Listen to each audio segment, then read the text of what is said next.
Halo guys, kembali lagi bersama Mimin. Gak usah basa-basi, kita langsung saja ke alur ceritanya.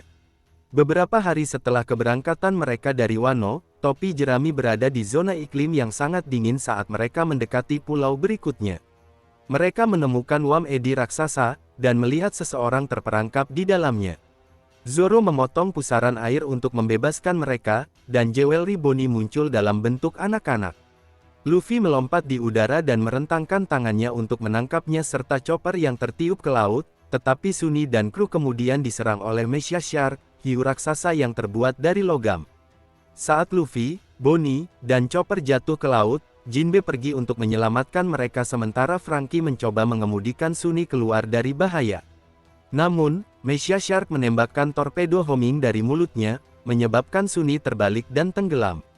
Kemudian menyerang kelompok Jinbe dengan tembakan meriam saat manusia ikan itu mencoba menyelamatkan pengguna buah iblis, memaksanya untuk menyelam di bawah air untuk melarikan diri. Mecha Shark mengalihkan perhatiannya kembali ke Sunny tetapi tiba-tiba dipukul oleh seseorang di dalam mecha raksasa. Sementara itu, di pangkalan marinir G14, Helmeppo dan beberapa perwira marinir lainnya memohon kepada Tashigi dan Laksamana Muda Pangeran Bruce untuk membiarkan mereka pergi dan menyelamatkan Koby dari Hachinosu. Bruce menolak permintaan mereka untuk mengarahkan Serapim dari Eget, dengan mengatakan bahwa mereka tidak dalam posisi untuk bertindak karena mereka belum dapat menghubungi X-Drake.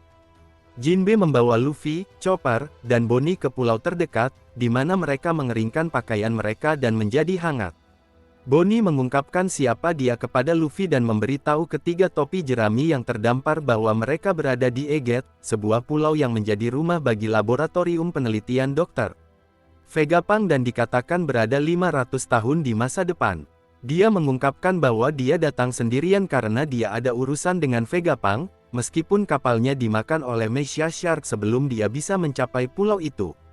Keempatnya kemudian memasuki pulau, di mana mereka terpesona oleh pemandangan futuristik alien, robot raksasa, dan parfait raksasa.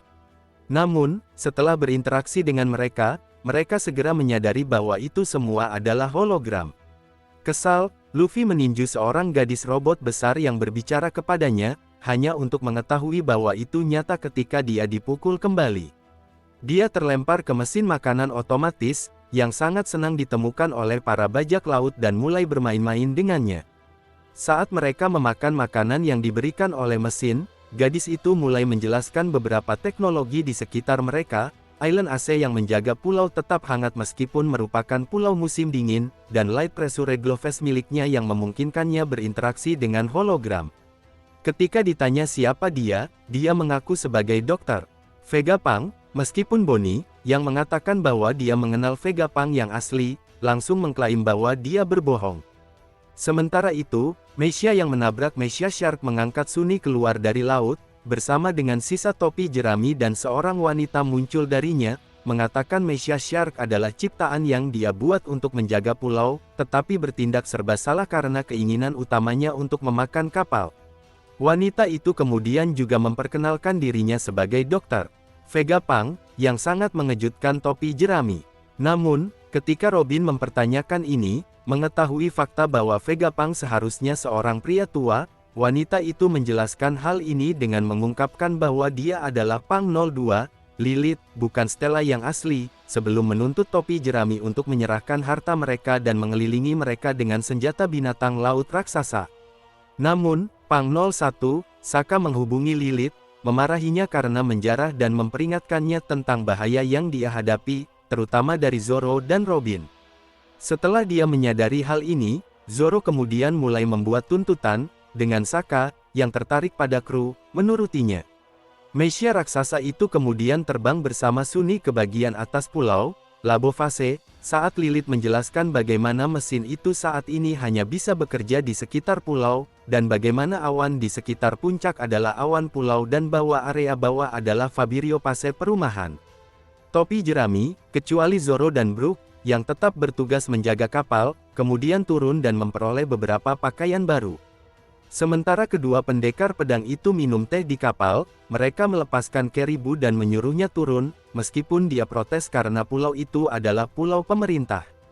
Di pihak kelompok Luffy, setelah mereka makan sampai kenyang, Atlas terbang untuk melakukan tugasnya melawan hologram, sementara keempatnya menemukan dispenser pakaian Trancos dan memilih beberapa pakaian baru.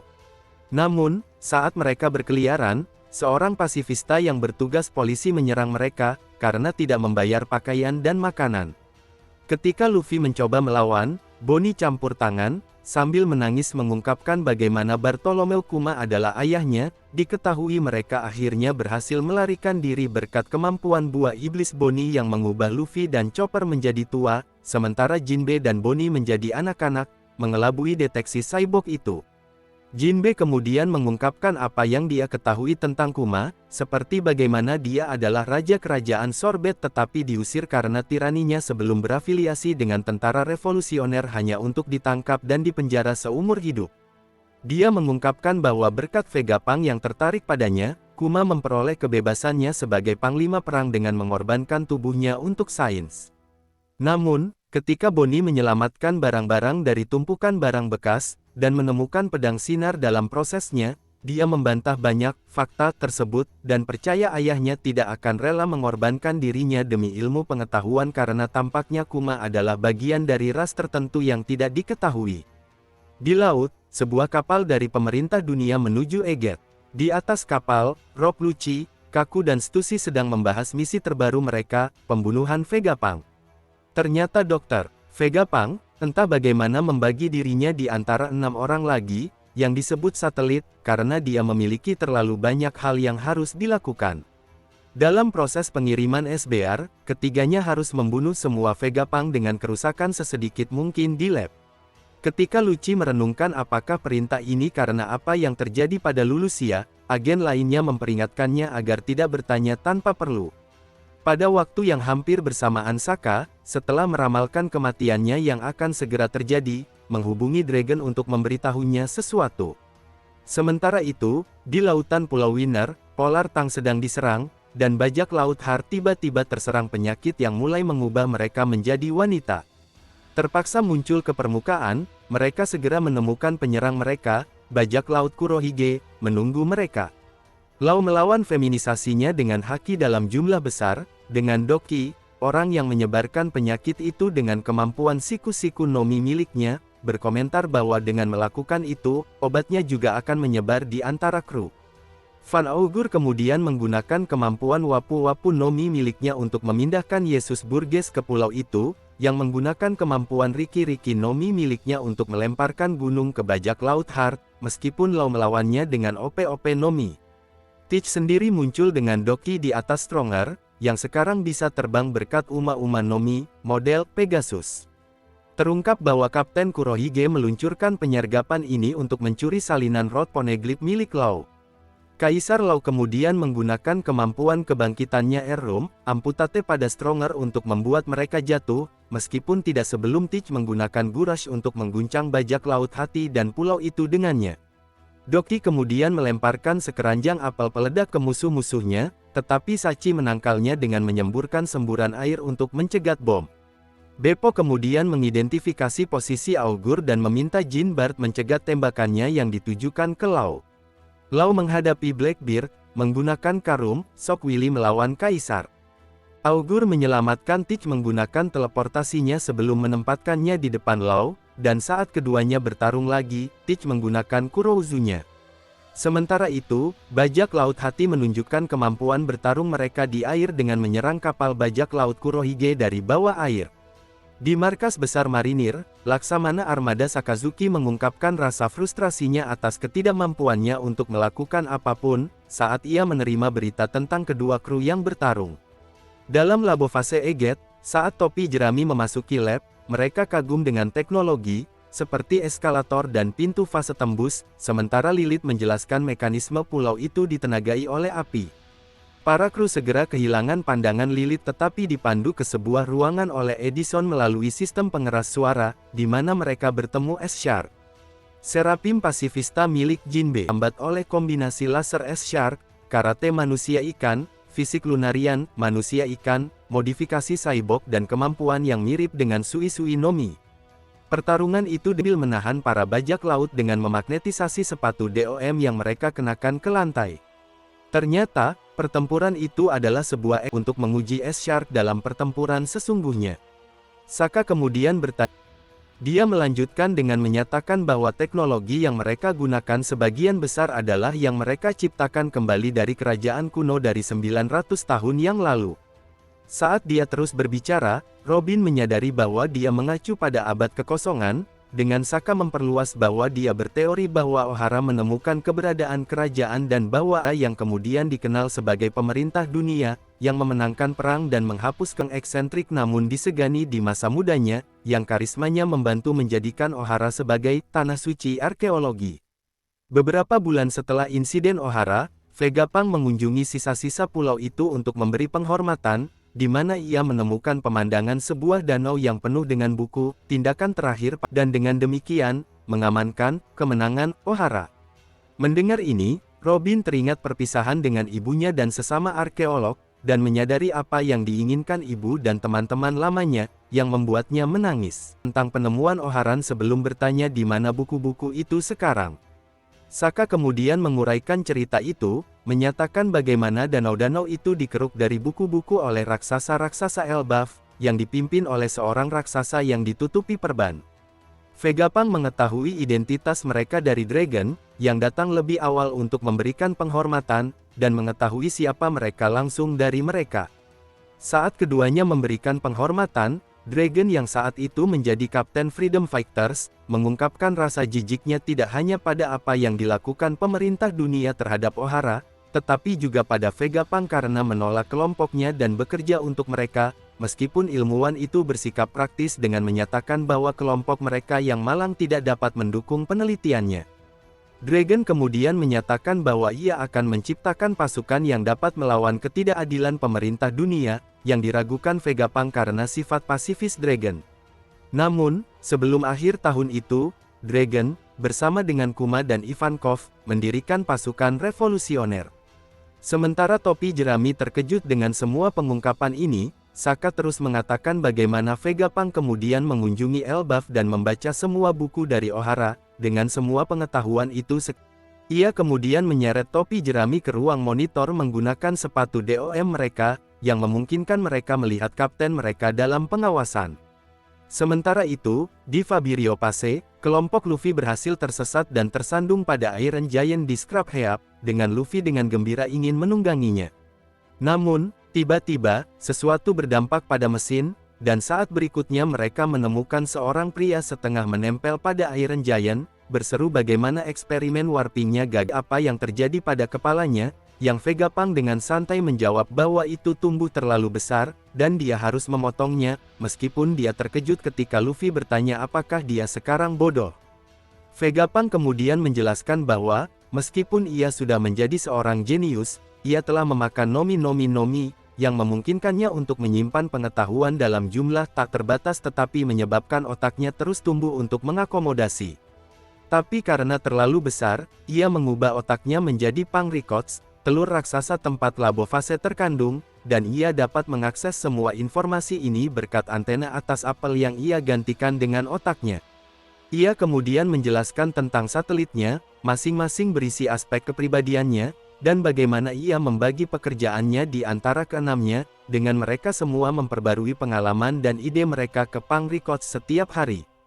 Vegapunk berbagi niatnya untuk suatu hari memungkinkan manusia untuk memiliki akses ke sana, pada dasarnya memungkinkan umat manusia untuk berbagi otak, meskipun Jinbe mempertanyakan apakah akan ada masalah jika ideologi berbahaya disertakan, dokter menepisnya, demi lebih banyak pengetahuan. Pernyataannya membuat Bonnie marah dan meskipun Vegapunk menolak dan menyatakan bahwa pedang itu cukup bagus untuk memotong, dokter tersebut menjelaskan bahwa cuhnya. Dia kemudian bertanya tentang naga kedua di Wano, dan menyimpulkan bahwa itu pasti buah iblis buatannya yang gagal, meskipun Luffy mengklaim bahwa itu berhasil karena Momonosuke mampu melakukan hampir semua hal yang bisa dilakukan Kaido. Vegapunk kemudian bertanya tentang warnanya, dan Luffy menyatakan bahwa itu berwarna merah muda. Ilmuwan itu menjadi lebih depresi dan bersikeras bahwa itu gagal. Ia memanjat Red Line dan hampir menyerang Marygoys, tetapi tiba-tiba berhenti sebelum menimbulkan kerusakan. Itu seharusnya dibuang, tetapi para ilmuwan saat itu malah melestarikannya. Setelah menyatakan betapa ia merasa kasihan pada Bonnie dan bahwa ia perlu memberinya sesuatu, Vegapunk kemudian meminta Luffy untuk melepaskannya dari Egghead. Di ruang monitor Labo Fase, topi jerami mengamati kapten mereka berbicara dengan Vegapunk, dan ketika pembicaraan tentang raksasa besi muncul, Saka menjelaskan bagaimana ia membangun Vega Force 01 berdasarkan robot yang lebih tua, tetapi ia tidak dapat meniru sumber daya dinamis mesin tersebut. Segera setelah itu, CP0 mulai menerobos garis pertahanan senjata binatang laut, dengan Pythagoras diberitahu dan menyebarkan berita tersebut ke satelit lain dan topi jerami. Meskipun Lilith menyarankan untuk menyerahkan para perompak, Saka memerintahkan agar mereka memberitahu para agen untuk menjatuhkan Serapim dan segera pergi sambil mempersiapkan mereka untuk pertempuran yang sangat mengejutkan semua orang. Di Pulau Momohiro, kaum revolusioner sedang dalam kekacauan ketika Kuma, yang sedang menjalani perbaikan, tiba-tiba bangkit dan mulai berlari dan jatuh terus-menerus saat ia menuju ke pantai, tanpa memperhatikan keselamatannya sendiri atau suara-suara teman lamanya. Saat mereka mengejarnya, Kuma merobek peralatan yang digunakan untuk memperbaikinya, sebelum menggunakan kemampuan Nikyuu no Mi untuk memindahkan dirinya dari pulau itu. Kembali ke Egghead, di Scrub Heap, Luffy mempertanyakan mengapa Vegapunk ingin pergi, dan Vegapunk menjelaskan bagaimana ia ingin menciptakan energi gratis yang tak terbatas untuk seluruh umat manusia, meskipun hal ini tidak membuat Kapten Topi Jerami terkesan. Ketika Jinbe menyatakan bahwa kurangnya sumber daya untuk menciptakan energi adalah salah satu penyebab utama perang, Vegapunk dengan antusias menjelaskannya, dengan menyatakan bahwa energi ada di mana-mana dan ia ingin mengubahnya menjadi bentuk yang dapat dilihat dan dimanfaatkan, meskipun Luffy masih tidak terkesan.